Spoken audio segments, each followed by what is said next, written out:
Welcome to the Networking with Michelle podcast, the show dedicated on providing you the how-tos of marketing and networking strategies.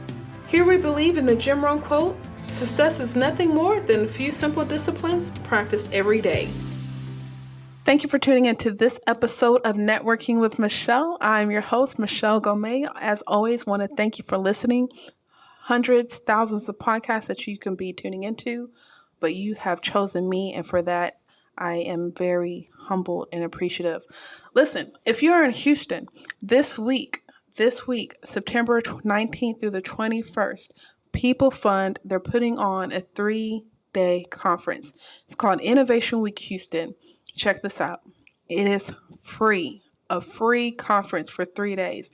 This conference is for entrepreneurs and nonprofit leaders. If you're looking for engaging panels, interactive workshops, and thought-provoking sessions designed for you, the business owner, you, that leader that's looking to grow your organization, this is the conference that you need to attend.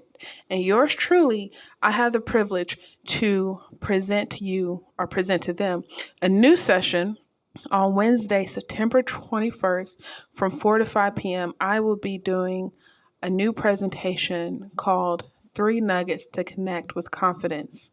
3 Nuggets to Connect with Confidence, where I'm going to discuss how to overcome social pressures, the number one way to build your confidence, and understanding the business you are creating. But check this out. I'm not going to say I'm nervous. I'm doing new content based off of my new book. Yes, my new book called 31 Nuggets to Connect with Confidence. And in this presentation, I'm going to discuss 3 things that will allow people to connect with confidence. So I'm excited. I'm going to do another dedicated episode just to catch you up with a few things about my new book and the new transition that I made in my business. I'm really excited. As always, I'm grateful to just step out, try new things, and, share that on the show. But for today, the special guest is a personal life mastery coach. I'm pausing because I was absolutely blown away by the conversation that we had. RJ Hodges, unbelievable guy. And we talk about self-awareness. That's my thing. We talk about self-discipline, creating a daily routine, which is something that I've just started practicing this month, and it's been working wonders in a very short time. How do you get to a spiritual awakening? What's the number one, in his opinion, what are the number one or challenges that entrepreneurs are facing? We dive deep into this show. But this is the thing. Besides it being a great episode, at the end of the show, RJ was generous enough to make a special offer to you, the listener. And please stay to the end of the show, write the instructions down, and take advantage of the special offer. But more importantly, make sure you beat me to it, right? This guy, this conversation, this interview was absolutely amazing. So I can only imagine what he does to his coaching clients. And, hopefully you take advantage of what he presents to you today. Without further ado, RJ Hodges. Hey everyone, thank you for tuning into another episode of Networking with Michelle. Today our special guest is RJ Hodges. He's a professional speaker, certified personal mastery life coach, and he is the co-author of the best-selling book Mission Unstoppable, where he partnered with George Fraser. Y'all know I love George Fraser, and Les Brown. He is also the author of You Can Practice at the Game, The Art of Mastering You, Volume 1, and an audiobook series called Winner Status. RJ, welcome to the show. How are you doing today? I'm doing great. Thank you. Thank you so much for having me. It's a pleasure to be here. Absolutely. So, personal mastery life coach. I'm all about trying to fix my life. So how did you get involved in that? You say you're trying to fix your life. It isn't everybody. That's the thing to do. Um, to be honest, it really started with me becoming an inspirational speaker, and I think life coaching is kind of like the cousin to inspirational speaking. Like most, Mm. speakers end up becoming coaches, and personal mastery over time, it became something that I started to look at. Okay, let's cut through all of the wonderful secrets and gimmicks and tricks and all of this stuff that's kind of in the marketplace when you get into the self-help industry. And I wanted to find out, how can I really change? How can I really get better? And my most famous quote of all times is, nothing ever worked for me until I started working on me. And that's Mm. really where it all started. I started working on myself. I stopped with shortcuts. I stopped with trying to, I'm gonna quickly get over here and, programs that didn't work. And I finally just said, okay, let me start to invest in working on myself and looking at some of the hard things that I don't want to face. And it was through that the whole, personal mastery and life mastery coaching came about. Can you tell me, I guess, what was the defining point that you're like, let me explore this life mastery a little bit more so? And it doesn't even have to be on the professional end, but just becoming a student before you became the coach and the speaker. Crying is Mm. is where it all started, and I say that jokingly, but Mm-hmm. honestly, just being at a place of frustration and not knowing what else to do. I started my first business at the age of 18 and had some really good success. But then, of course, being 18, you still are an 18-year-old. So, a lot of things I just didn't know. I didn't have any personal development. We just were what we call today, we were ignorance on fire. And Mm. sometimes when you're ignorant and you're on fire, some things will work. And it started to work, and we started to have some success early on, but then it kind of bottomed out. And then when that happened, I went into this soul searching thing. What do I want to do with my life? Who am I? Who do I want to become? And it really all started, and I don't tell this story often, but it is written in the Mission Unstoppable book. It started one night in the back of a church, in a chapel. On a Friday night, probably about 10 or 11 o'clock at night, this chapel would open and you could just come in there. It wasn't like a formal service, but you could just go in there and just kind of pray. And I always say, if you're in a chapel on a Friday night, you hit the bottom. You know what I mean? Like, you are, something is going on, Mm-hmm. at the age of like 19, 20 years old. Like, typically a Friday night, you're out, you're having a good time at that age. But I'm in this chapel in the back, kind of praying and crying because I don't know what to do next. My mom had, I was right at 20. So my mom had passed away from Mm. colon cancer. Everything just wasn't going the way I thought life should go. I'm like, I didn't sign up for this, basically. Mm. So, I'm kind of praying. I'm in the back of this chapel. And the only thing I got out of that whole situation was kind of this epiphany, and it was born to win. I didn't know what that meant. I didn't know why. But the only thing it meant to me at that point was, no matter what's going on in your life right now, you were born to be better than this situation. Don't let these situations and these things that you're going through, and even the fact that you don't know where to go, don't let that define you. And when I kind of, came to that epiphany, I went with it. I didn't know what that meant, but I just held on to it. And that was the start of me saying, okay, you know what? I know I can win in any situation, but I got to become the person that can do that. And it opened that door to me starting to read books like Napoleon Hill and Mm-hmm. subscribing to people like Tony Robbins and Les Brown and even George Frazier. It started me to just saying, you know what? I got to become this person that I feel that I am on the inside. I got to figure out a way to become that person, to bring that person to the outside. So that was the beginning of all of that. I feel like recently I've had a come to Jesus moment regarding my Oh, business. okay. But do Okay. you think that if someone, let me say high achievers, hmm because usually the high achievers are the ones that are in pursuit of that life mastery. Can you master your life without a spiritual awakening? That's a good question. And you know what? I'm clapping for you right now because nobody And nobody has ever asked me that question. And I always tell people I'm a very spiritual person. I'm not necessarily a huge religious person, meaning I don't necessarily tell people what to subscribe to. Right. And I've coached and worked with clients that believe in all types of different things and some that don't believe at all. Here's how I answer that question. I think at some point you have to at least understand that what Wayne Dyer always says is that you're not just a human being having a spiritual experience, but more so you're a spirit being having a very human experience.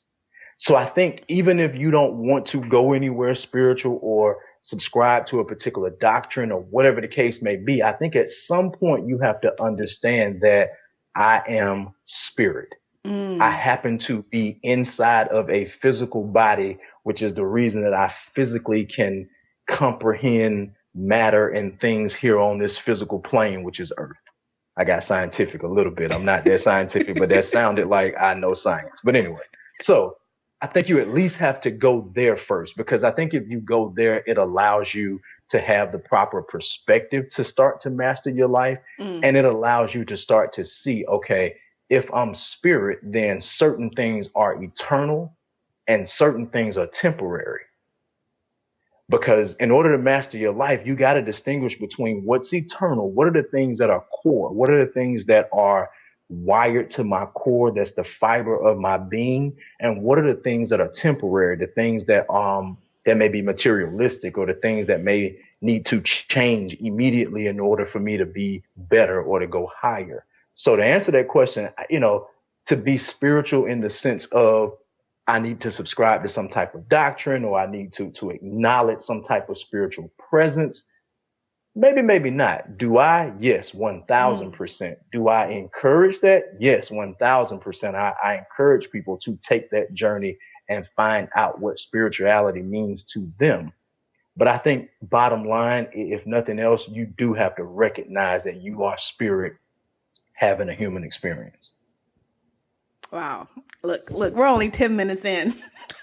I told you, I got stuff. I got stuff to say all the time. Now it's just, and that's where, to me, that's where it comes from, because I did get in contact with spirit. So, I make a lot of jokes and I have a lot of fun doing what I'm doing, but I never make light of the fact that I believe that a higher power is flowing, and it's something bigger than me that flows through me. Because sometimes I say things, I'll be perfectly honest, I never said them in the way that I've said them before. And I learn in the midst of saying them. And I'm like, so, and I know that that's not me. That's not a level of intelligence. That's not something you can read in a book.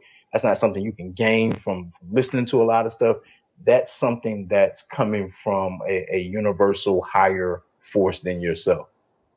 Absolutely. Absolutely. So I guess on the other side of this equation, in general, why do you think people put limits when it comes to pursuing a level of fulfillment? You know what? I used to say that people put limits, but I think the world puts limits on us. We're limited from birth. And when I say that because my theory is you come into this world with a blank chalkboard, which means that you're born and it's pretty much a blank canvas. You don't really know anything. You haven't really perceived anything. There are studies about babies perceiving things in their mother's womb and all that good stuff. But for the most part, you come into this world with a blank chalkboard. But if you start to watch what happens from an infant to a small child to adolescence to your teenage years, we don't grow higher. We grow smaller. So it's almost like you come in with this blank chalkboard and you're a giant. Find me a 2-year-old. He or she is a giant because there's nothing that they can't do. A 2-year-old right now or 5-year-old right now, if I say, hey, can you jump out of this tree, hit 17 backflips and land on your feet? What is their response? Yes. 5 years old, you have no limitations. You are a giant within your mind. Now, take that same 5-year-old and let's give them 10 years. They're 15 now. And I asked them, can you jump out of this tree, flip 17 times and land on your feet? No, that's crazy. You can't do that. You'll break your knee. You'll break your leg. Why? Because as they've gotten older, society has started to write on that chalkboard, and it has told them what can't be done, what can't happen, what is impossible, what shouldn't be. And I think those are the reasons we have limitations. I don't think naturally we do have any. I think society conditions us for the limitations. I wrote something in my book and I said, it's amazing how, most kids in school right now that are elementary school, if you follow them and you ask a kid in elementary, what do you want to be when you grow up? It's amazing. It's like, I want to be an astronaut. I want to cure cancer. I want to do this. Somewhere between elementary and graduating from high school, it's, do you still want to cure cancer? I mean, well, right now I just want to get into undergrad, and I heard that it's so hard to get into medical school. So I'll be happy if I'm just able to, work in a medical office. Right. And make $30,000 a year. And please don't confuse what I'm saying. There's nothing wrong with working in a medical office and making $30,000 a year. The point is, how did it go from curing cancer to that? Well, RJ, that's a big jump, But I feel I like what you're saying, but there has to be, how do we get our skills? How do we develop skills to complement our beliefs, right? Because I think of a situation whether you're 5 years old and you can, flip through, climb up the tree, do your 6 flips and stick the landing. Because right. A lot of parents are not going to be like, they're not even going to enter their child into gymnastics, right? Where you have some like bios. They're like, at 5, 6 years old, the teacher saw something in her. So it's like, and I'm not a parent, so I guess that's why I'm struggling with this.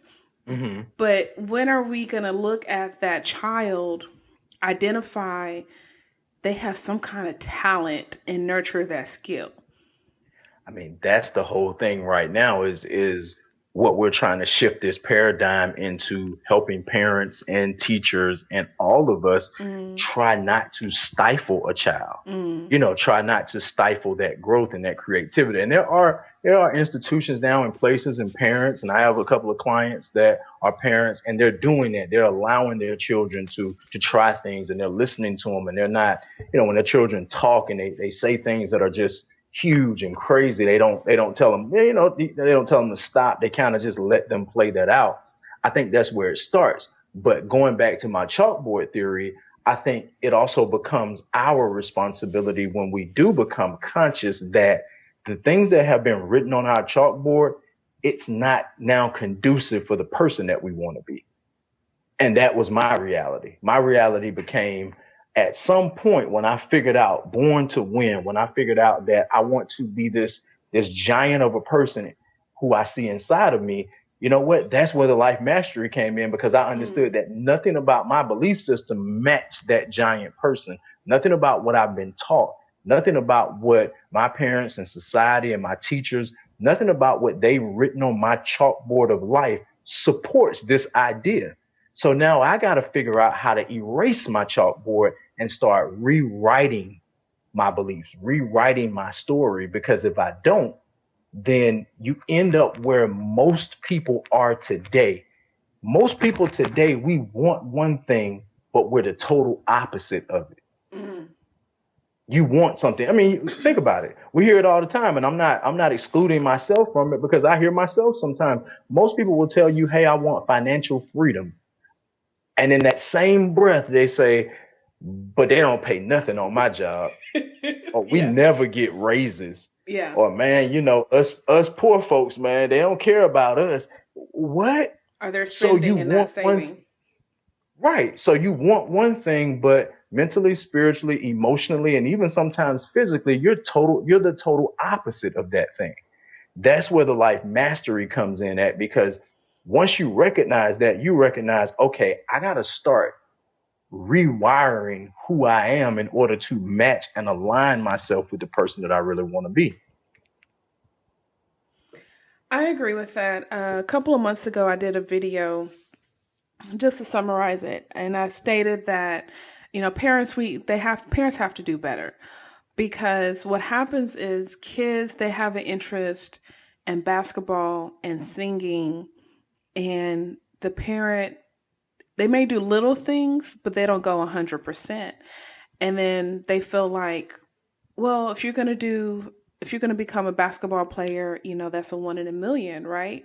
But then I think Hmm. about LeBron James, Beyonce Knowles, like they went all in. Right. Like I don't know what was in their parents to allow them to sing and play basketball all day, but we Right. started hearing about them at the age of 15, 16, 17 years old, and they've been all in for the past 15 years pretty much. And I'm just thinking, like, parents, what if you see that skill, that talent in your child, and you just go all in and support them? They can be that one in a million. That's true. That's true. And you know what? I think more and more parents are understanding that simply because times have changed. Mm. When I say times have changed, when you look at even I don't know how old you are, and I don't want to date myself, but let's just say if you're mid 30s or if you're even early 30s, for the most part, we grew up in a system of stability. So our parents who were, mostly stable, wanted us to be even more stable. So the stable plan when you're in a system of stability in those times was go to school, get good grades, get a degree, get a degree, get a degree. I said get a degree right. So get a degree. And you probably gotta get like 12 of them, but make sure you get a degree and find yourself somewhere in the $100,000, $200,000 range worth of debt, get a job paying maybe somewhere in the neighborhood from 40 to maybe 60, Mm-hmm. $70,000, depending on where you live in this country, Mm-hmm. and the cost of living that's associated with where you live, and ride the wave. You know what I mean? Hold tight, stay at that job, do the best you can, and hold on tight. That was the stability plan. That doesn't really exist anymore, not in that way. So I think more parents are understanding that I cannot set my child up for that Mm. because it doesn't matter how many degrees you get. You can have a PhD. You're not guaranteed today to get hired by a company and be there for the next 30 to 40 years, stable and walk away with a pension. It just doesn't happen. So I think because the times are changing, more and more parents are understanding I have to let my child explore. I have to let them, you know, dive into their natural talents. I still want them to be stable because we're still a very, society that wants stability, and there's nothing wrong with stability. But I think a lot of parents today, they're starting to understand because times have changed. We got to do something a little different. That one in a million shot to be the next LeBron James doesn't seem so one in a million anymore when the flip side of that coin really doesn't even exist anymore. Mm. Yeah. Okay. So yeah, I mean, so and that's my optimism. That's my hope. I do see a lot of parents, and I also do youth one-on-one coaching, anywhere from 14 to 18, and working with some of these young people, their mindsets are totally different. Even the ones that want to go to college, they don't see college as I'm going to learn this skill to go get a job. They're now seeing it as I'm learning this skill to brand myself to be a force in the marketplace. And hopefully that is the mentality that we're starting to breed into our young people today. All right. So when it comes to personal life mastery, do you think getting 8 hours of sleep plus a daily routine prepare someone in that right direction? I don't know if 8 hours is mandatory because how I break this down, and I work with clients on this every single day. Sleep is great, rest is better. So Hmm. I always have this big thing with sleep versus rest. What's the difference? And most people go, it's the same thing. Not really, in my opinion. And anybody want to critique this, I'm open to it. But to me, sleep just happens. Sleep is involuntary. You will fall asleep naturally at some point. The body just kind of does it. But rest takes a little effort. Rest takes you knowing how to put your subconscious mind at a place of peace. because most people sleep, but they still wake up just as tired as they were before they went to sleep. Why? Because the subconscious mind never shut down. It never got to a place of peace. So you're sleeping, but you're dreaming about bills, and you're dreaming about what you need to do, and you're dreaming about kids need shoes, or you're dreaming about, the news that you just saw and 10 people got shot, or all of this stuff is running through your subconscious mind. So you never really rest. So I'm not going to say whether you need 8 hours or not. Of course, I'm not a doctor, but I will say that 5 hours or 6 hours worth of rest will trump 8 hours worth of just plain old involuntary sleep any day. And that's just my opinion. I get probably about 5.5 hours of rest every single night. And I'm on 10 most of the time. I'm on 10 versus some of the people I'm on 10 right now. I'm just trying to contain it. But but I'm on 10 most of the time, more than some of the people that I know that get 8 hours, because I finally understood how to put my subconscious at a place of peace and kind of let go of the cares of the day and really rest. And that's really important. What about the daily, maybe a morning routine? Yeah, you got to have a routine. I mean, the routine that I talk to my clients about all the time, and I'm sure they get tired of me saying it, but I always tell people everything about your daily routine starts with one word, and that's order. How do you start? How do you end? The two opposites of your day. And I always say start in a place of peace, meaning start with some form of meditation, some form of quiet time. Start in a place of peace. Don't just wake up and then you're off to the races and you're chaotic. Typically, when you do that, the rest of your day flows in some sort of chaos. And when you get ready to go to bed at night, don't just crash and go to sleep. For most people, we crash, we go to sleep. Televisions are on, so they're telling us a vision while we're sleeping. Um, we don't take the time out to say, okay, it's time for me to go to bed. Let me take a minute to have some quiet time, meditate, read something inspirational, take my subconscious to a place that's conducive for rest. Most people don't take that time to do that. So if nothing else, if you don't have any other daily routines, I always say start and end in a certain way and do it consistently. That's a good point, because I can definitely agree with that, especially that I recently had a schedule change where I was used to work overnight Hmm. and there was no start and end for me. It was like a nap in the middle of the day, but there was no official Right. start and end for my day. And now that I'm on a better schedule, I definitely start my day in peace. You Right. know, silence, meditation, devotion, and I end the same way. No screens, but just Right. in calm. And I've noticed, even in these past 4 weeks, I've noticed a drastic difference with my attitude, with my mood, as well as my energy level, and less Yeah. caffeine.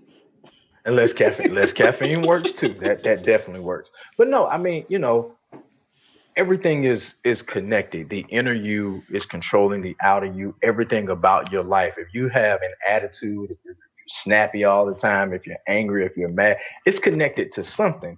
And Mm-hmm. most of the time, it starts with that. It starts with your lack of rest. It starts with the lack of a routine, which soon produces pain in your physical body. It produces health issues. It produces all of these things that now become a spiral, and then you start to spiral out of control. And now, you start to feel stressed and you feel frustrated, or in our wonderful community, I just feel some type of way. Nobody knows what that means, but It I is what love it it. I is. love it. It's just like I just feel some type of way. What does that mean? It just means that you now have a routine that's not conducive for life. It's not Mm, conducive for real happiness. okay. Entrepreneurship, why is that so important? Wow. Entrepreneurship, to me, entrepreneurship, it's everything to me, because for me, entrepreneurship represented how I could take these images of what I wanted to do and who I wanted to be out of my head and live them. But the entrepreneurship part came in because there is this one small aspect of life that you do have to take care of, and it's called making money and paying bills and having somewhere to live, and all of that stuff. So a lot of times I just look at entrepreneurship as being able to create an income off of something that you just love to do. That's how I define entrepreneurship. A lot of people, I want to start a business, but do you love it though? Yeah. And to me, that's what entrepreneurship is. It's being able to say, okay, I found something that I love. I found something that I'll do for free.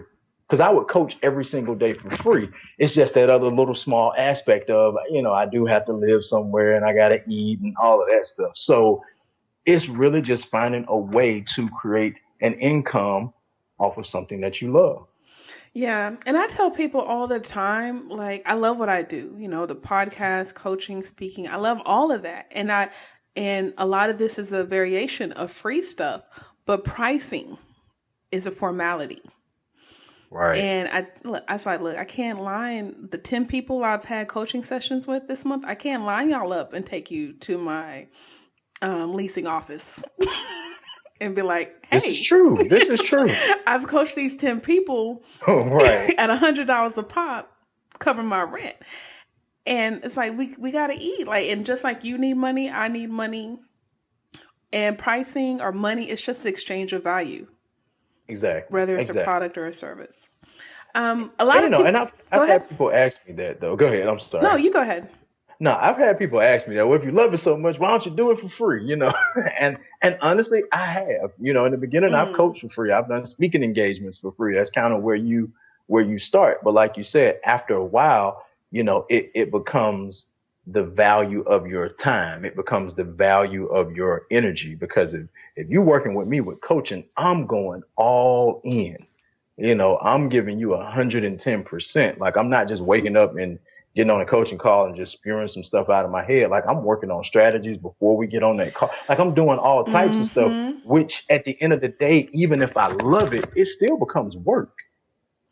Right. And you should get paid for work. So yeah. Yeah. And I don't just think about this 1 hour that I'm sitting with you, but it was probably an hour before we met. It's going to be an hour after we met. But yeah, pricing our services or exchanging that value when it comes to entrepreneurship, it becomes very interesting. it becomes does, very interesting. Going through that cycle. Yeah, but you have to educate people. I've had clients that'll say, "Oh, I don't want to pay for this," and I'm like, "But think about it. You're gonna pay for something. Everything in this world has a price attached to it." I used to talk about the price versus the promise. You can have the promise if you're willing to pay the price. The price is not always a monetary price, but everything in this world has some sort of price attached to it. I think when it comes down to services that we pay for, we're paying for the learning curve. So if plumbing goes bad at my house, I can learn how to do plumbing. Trust me, I've tried. But yeah, I've tried. But the time that it takes me to learn to do plumbing, the 18 YouTube videos that I had to watch, I'm talking about a personal situation right now, but the 18 YouTube videos that I had to watch, and then when I messed up something, guess what? It was really worth the $400 or $500 that I should have just spent in the beginning, to just have somebody who, this is all you do. You came in here and in 15 minutes, you fixed a problem that it took me a week and a half to learn about and then attempt to do it wrong. Yeah. So a lot of times when you're paying for something, you're paying for the value of the learning curve. Like, hey, I could go through the next 10 months learning what RJ knows about business and business consulting and entrepreneurship and how to transition from a full-time job to a full-time entrepreneur. I could go learn all of that, maybe. But it might take you another year, because I've been doing this for over 10 years. So it might take you another 5, 6, 7, 8, 9 years. Or you can cut that in half and invest in yourself and get it in the next 6 weeks. Oh, yeah. Time versus money. Time versus money. Definitely. So with the beauty of entrepreneurship, a lot of people feel like it's glamorized. What do you think is the number one thing that upcoming and new entrepreneurs or entrepreneurs in general neglect? The biggest thing, and I'm running a whole campaign right now. I just started like a week ago, and I've gotten an amazing response, and that's what I'm calling it. The number one thing Number one thing that entrepreneurs and aspiring entrepreneurs often neglect, and I always say it's the number one thing that if you do neglect it, it'll kill you and your business.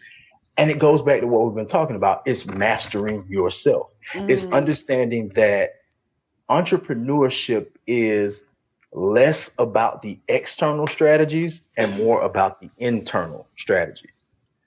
Because most of the time when a person becomes an entrepreneur, we invest and we focus on all of the external strategies. So you got to get somebody to help you do marketing. You got to get somebody to help you do branding. You got to get a website. It's got to be pretty. You got to get new pictures done. You got to get new outfits. You got to get a desk. You got to get all of these things, in which I'm not saying that these things are not important, because they're needed. But sometimes we major so much on those external strategies that at the end of the day, we don't have any internal strategies. Because being an entrepreneur, for as long as I've been an entrepreneur, the one thing that I can guarantee you is every external strategy that you have, it will change. It will never stay the same. Right now, the external strategy for most entrepreneurs is sales funnels. Everybody got a sales funnel out there. Everybody got, we're marketing on social media, and I love it. I'm involved. I'm trying to get involved. I'm putting stuff out there too, because it's a great way to market. But think about it. 5 years ago, 6 years ago, 7 years ago, nobody was doing this. Right. 10 years ago, nobody was talking about sales funnels. And I will be honest with you, the way everybody's jumping in, 5 years from now, 10 years from now, nobody will be talking about it either. It'll be gone. So if you never develop the internal strategy to become the entrepreneur, to become the person who can create the ideas, to become the person that has overcome their own level of hindrances, then you've neglected the number one step to entrepreneurship. Because out of all of the great entrepreneurs and successful people that I've been around, that's the one common denominator. It was never about the external strategy that they were using today. It was always about them. It was always about who they were and how savvy they were and their ideas and how they weren't afraid to create and how they had overcome fear and they weren't afraid to move in this way. That was what made them successful. The external strategy was just something that was good to use for the time. Like, that is so powerful to me, because I mentioned this in a recent episode where when I was younger, I prayed for the spirit of discernment. And I feel like I had that, and kind of proved itself again yesterday. But entrepreneurship, oh my God, like, it has sped up my self-awareness, and like, I am so in tune with my crazy right now. It's ridiculous. Okay. I am in tune with my crazy. Now I'm going to steal that from you. I give you partial credit for it. I like that. That's and good. I wonder like, if I would have experienced all of this emotion and confusion and conclusion, if I was in corporate, because I feel like in corporate, for me, in finance, heavily regulated industry, it was so structured. Right. And even though it's scenario-based jobs, when it comes to, people, oh my God, dealing with money, investments, and death, every situation is different. So I think that really helped with me dealing with people. But as an entrepreneur, where you have to go out and hunt every day. You don't kill, you don't eat. That is the number one rule to entrepreneurship. If you don't kill, you don't eat. Right. And then sometimes, you're coming across people, but you ain't killing and nothing, you're not bringing nothing home. You're like, okay, what's wrong? What did I do? I shouldn't. Oh my, yeah. So yeah, I'm very into my crazy. But here's the difference though. Entrepreneurship brings about a level of you that you never knew existed. Yeah. Because entrepreneurship, it is about creativity. It is about mastering yourself. It is about being able to master your emotions and overcoming the fear and the rejection and all of that. You don't have to do that in corporate America. But here's the funny thing about corporate America. You don't have to do it in corporate America because another entrepreneur already did it for you. I love it. Yeah. So everything is entrepreneurship. There's no such thing as not entrepreneurship. Yeah. Corporate America was born out of entrepreneurship because whatever company you work for, it took some visionary to somewhere way back when start that company. And they started it from the foundation, from the ground up, and they went through all of the, in other words, one of my mentors used to say, somebody cut down all of the trees first, or they went out and got shot first, so you didn't have to. So now when you go to your job, it is structured. You don't really have to think. When I worked in corporate America, I didn't have to think that much. You know what I mean? Some things you had to think on, but for the most part, I went there. I was told what to do. I was trained on what to do, and I just came there every single day for 8 hours, and I did it, and I got a check for it. But the rude awakening is that when you become an entrepreneur, you now have to become the person that creates the structure and the training and all of this stuff for yourself. That takes internal strategy, it takes growth, and it takes a whole hell of a lot of personal development. Oh, and we developing over here, cause Right. Hey, stay the course, man. It's a ride. I always it say, is. entrepreneurship is it's a personal development course with a compensation plan attached if you do it right.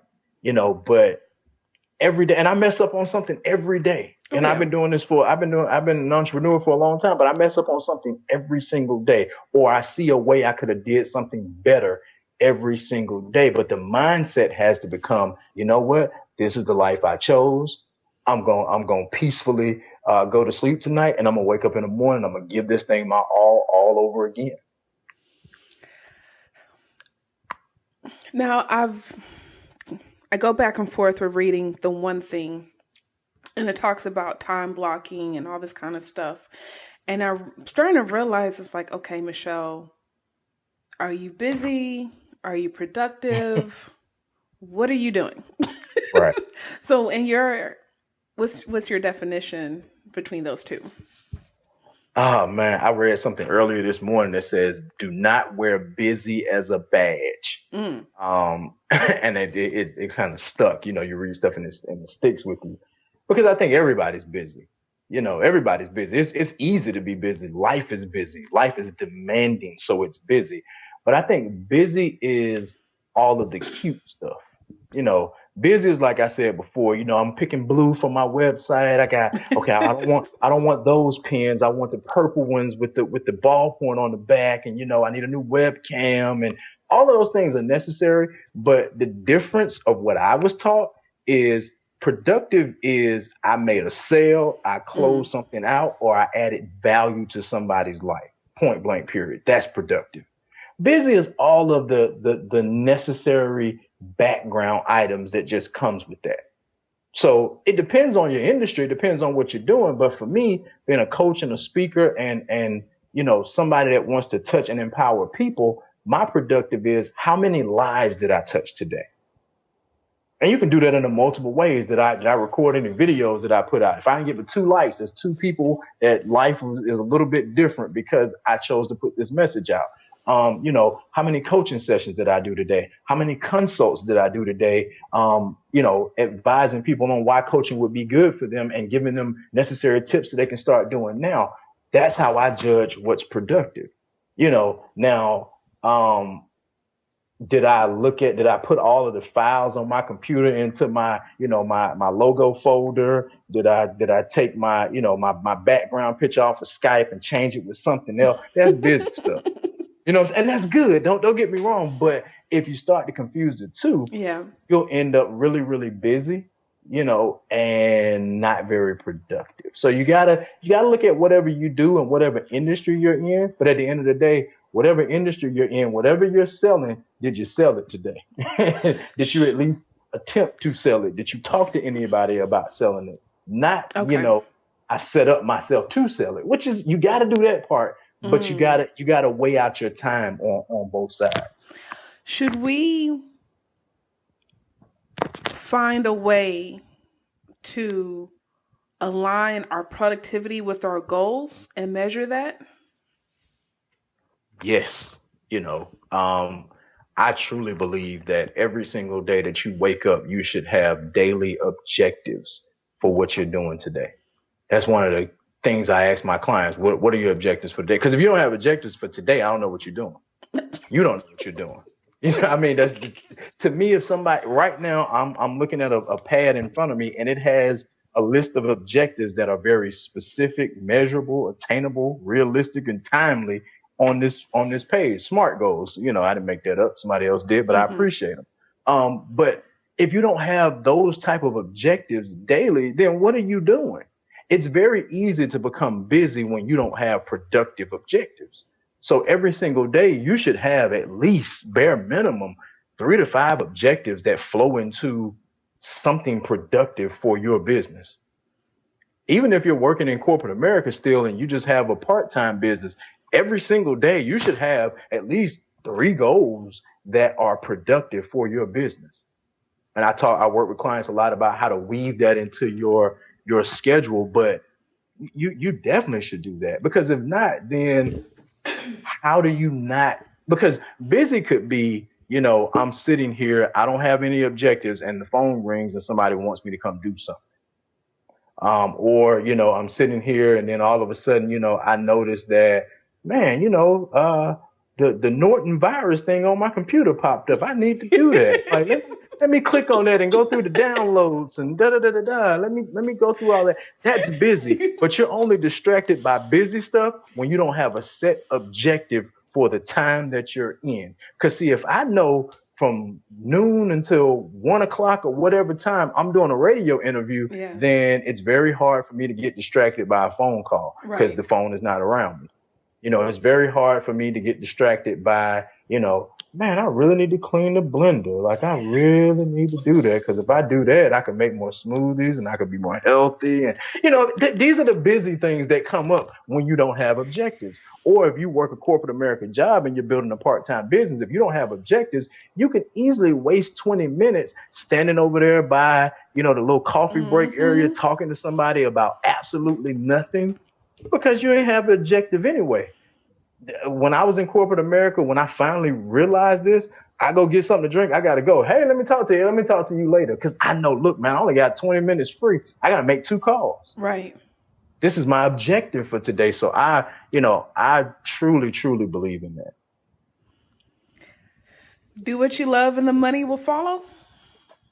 Yes. That's something that, I fight with a lot of people on, because they'll say, like, RJ, are you opposed to making money? Absolutely not. I am opposed to chasing money, because I chased it for years and I never caught it.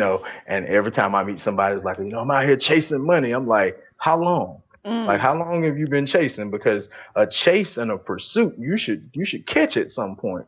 But I finally figured out that, again, money is something that we need in our society, just because that's the way our society is structured. It's a medium of exchange for goods and services that we need.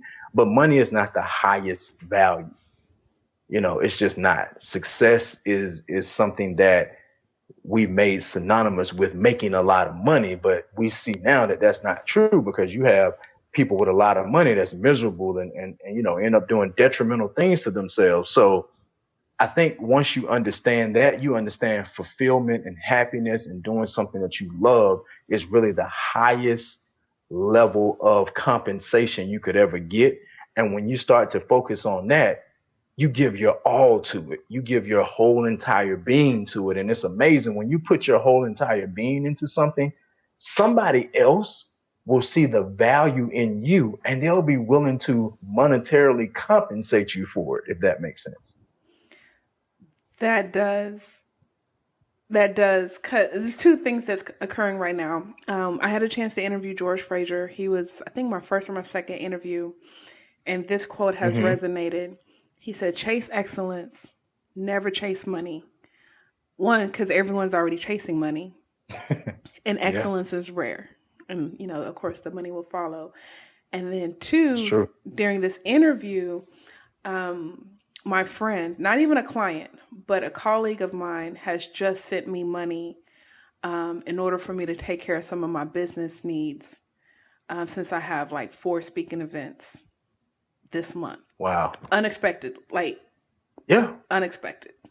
That's it. I mean, because now you're adding value to somebody. Right. And you cannot add value without somebody and the universe seeing that, wow, this person is adding value. Now your worth rises. And you don't have to, because most of the time in business, we're out here trying to tell somebody our worth.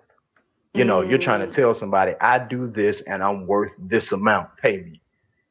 And yeah, that works sometimes, but when you just add value, people know your worth. I had a coaching client earlier this year, and when I told her how much services were going to be, she heard me on a local radio station here in Atlanta. And when we talked, and I told her how much services were going to be for coaching, she said, "RJ, you got to be joking." She said, "I got to pay you more than that." And I was like, well, we can do something now. Let's talk about, but it was funny to me because I had just raised my coaching fees, to be honest. I mean, literally, I try to be, pretty decent on prices as much as humanly possible. But I had just raised my coaching fees, and she said, "RJ, wow." She was like, "I feel like I'm getting the deal of a lifetime." And it just hit me. I'm like, wow, like, and I asked her, I said, well, tell me, I'm just curious, why do you feel like that? She said, because I heard you on this show and I heard you talking and I could understand not just the magnitude of you know what you're doing, but I could just hear the passion. And I knew what I was going to get from you. And she said, I just figured like I was just going to have to take out a loan to be able to pay you. And I'm like, wow. She was like, yeah. She was like, I had already made it up in my mind. She was like, if I got to max out my American Express to take out a loan, he gonna be my coach. And I'm thinking, she was like, so that's the type of price I was expecting. And I was like, okay, note taken. I'm gonna raise these things again. No, I'm just playing, but it was, but it blew me away, and it just it allowed me to understand that out of all of the things in the world, adding value to somebody's life is something that it'll never grow old, and it's something that you will always be handsomely rewarded for. How much time do you have? What time is it? Let's see. I got a couple minutes. Couple minutes? Okay. Yeah. Because I want us to get into your books and then close. Forgot all about the books. Yeah, I know. Let's do that. It's like, I'm trying to. I just paused it, but yeah, I mean, yeah, I just want to get that in there. About another 15, 20 minutes. I do. I got 15. 15? Okay. Yeah. All right. All right. So RJ, you got two books. One with George Fraser and Les Brown. Mission Unstoppable. Go ahead and tell us about that real quick. The Mission Unstoppable book, it was really a blessing. I was networking, which is the theme of your show, which is great. I was networking with a gentleman that I've known for years. We met back up on LinkedIn, and over maybe the course of a year, we just stayed in contact and continued to network, which this is the power of networking. And I'm speaking to him one day, and I'm telling him that I'm writing a book and all of this stuff. And he said, Les Brown and George Fraser are doing a co-author book. You should be a part of it. And my response was like, yeah, I think so, but it was a hypothetical conversation. Then he goes, I tell you what, when I hang up, I'm going to text you George Fraser's number. I want you to call him directly. Tell him I told you to call, and tell him I said that he needs to really consider you to be a part of this book. And I'm like, okay, that's funny. You know what I mean? Like that. Right. I'm going to call somebody out of the blue who I don't really know. I had met George, honestly, probably like 10, 15 years prior, but of course I didn't know him at the time. But anyway, long story short, I did it. I called George. He was in an airport. We jumped on the phone for a couple of minutes, and he said, RJ, I'm about to get on a plane. When I land, is this a good number to call you back on? I said, yeah, sure. We hung up, and I really kind of dismissed it, to be perfectly honest. So this is my limitation coming in. So I dismissed it, and I said it was great to at least talk to George Fraser. I don't expect a call back. I really don't. Literally, I mean, I'm not sure if the wheels were on the ground good. My phone rung because I could still hear the people in the cabin and the flight attendants talking on the plane, and he called me back. And we had a conversation, and I became a part of this co-author book, Mission Unstoppable, which is extraordinary stories of failures, blessings. And the book just really talks about the things that we call impossible, or the things that we call failure, that it's really not. It's just really growth. It's just really the things that we need to equip us on this journey. And, I always tell people, if you're trying to go to 12th grade, you'll never get there unless you go to elementary school. Then you got to go to middle school, and then you got to go to ninth grade and 10th grade, and if by some means you go from 5th grade to 12th grade, something is going to be lacking. You miss something somewhere between 5th and 12th. You miss something. Even if you're a genius, you at least missed out on some social skills. Something is going to be lacking. So, that's what the book is about. It's a lot of great leaders that were chosen from throughout the country, and everybody has an amazing story of how they actually overcome what we deem as failure and turned it into something that today we would consider a masterpiece. All right, we're coming to, well, first of all, congratulations, because I love George Fraser and Les Brown together. That's definitely a force to be reckoned with. Yeah, you can't beat that. You can't beat that. That's one of those. I say, like, that's one of my lifetime achievement awards right there. Like, absolutely. that's a good one. I love the fact that I was able to be a part of that project. So we'll definitely have that in the show notes, as well as your other books. Now, I'm kind of curious, because I usually end the show with saying defining success. But before that, you said that success is part of a system. And I want to hear your insight on that. My other book, which is You Can't Practice at the Game, The Art of Mastering You, Volume 1. Everything I really talk about is about mastering yourself. And there's a chapter in the book that's called Success is a Part of a System. And it kind of talks about what we've been talking about. And that, to me, is success is birthed from the inside out. And it's a system. It's not something that, it's just a great saying. It's really a system. Everything that you want to see outside of you, it has to first and foremost be manufactured inside of you. So whatever it is, so let's just say hypothetically, you want to be a doctor. You need to be a doctor right now. Everything about you needs to be a doctor. You need to talk doctor talk. You need to be able to sign those weird doctor signatures. I don't care if you're in the 10th grade. It needs to be a part of you. And sometimes you can meet people that externally they haven't reached the level of what they say they want, but you can just see it in them. Wow. You know what I mean? You can see it. I met a young man, this was some years ago, and he was probably 14, 15 years old. And he said, RJ, I want to be a pastor. He was like, I want to pastor my own church. And I said, okay. And the more I talked to him, I'm like, boy, you about to make me cry, because he was preaching. I mean, he wasn't trying to. He wasn't trying to preach, but he was preaching. Every word he said, he was like, yeah, because in Mark chapter 2, verse 5, they said da, da, da. And I'm looking at him like, whoa, like, you are what you say you are. And we got to a point in the conversation. He said, I'm just pushing myself to one day be a pastor. And I stopped him and I said, you're not pushing yourself to one day be anything, sir. You are that right now.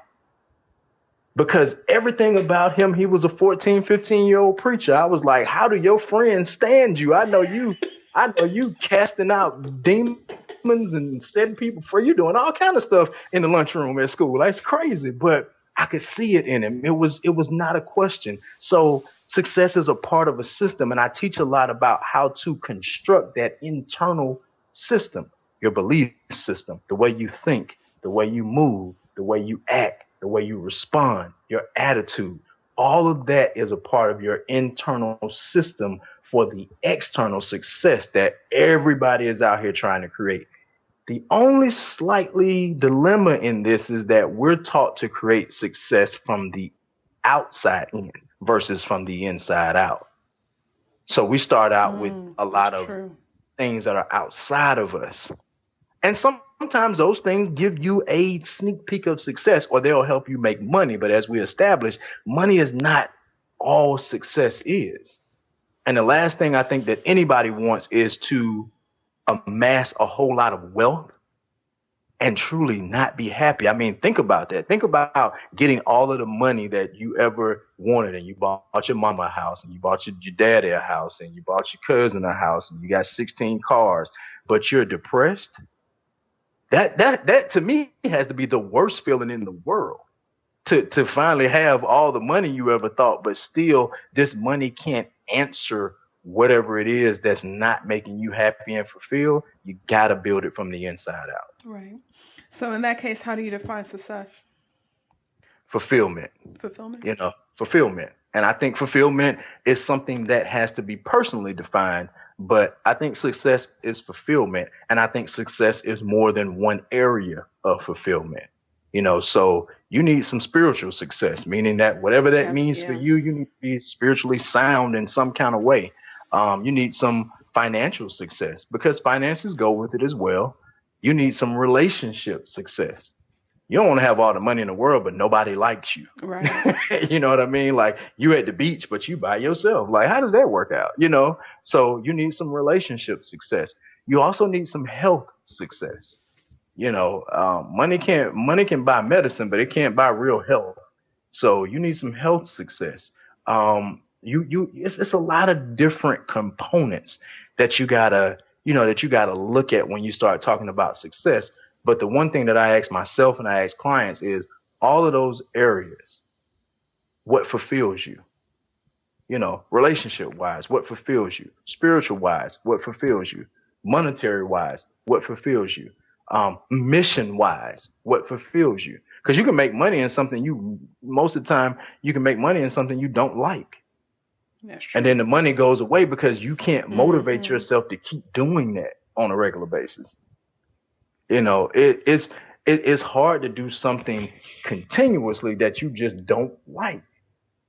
Most people quit their job. I've seen people, with great quote unquote jobs that'll tell me, man, I walked out and I quit. And I'm like, man, you make six figures. How did you walk out and quit? Because, man, I hate it. Like I can't drag myself to there not another day. Like people that literally didn't have any more money left, didn't have a savings and was like, look, if it means I'll be homeless, I'd rather be homeless and happy and not have to go to that place. And I'm like, that's pretty deep.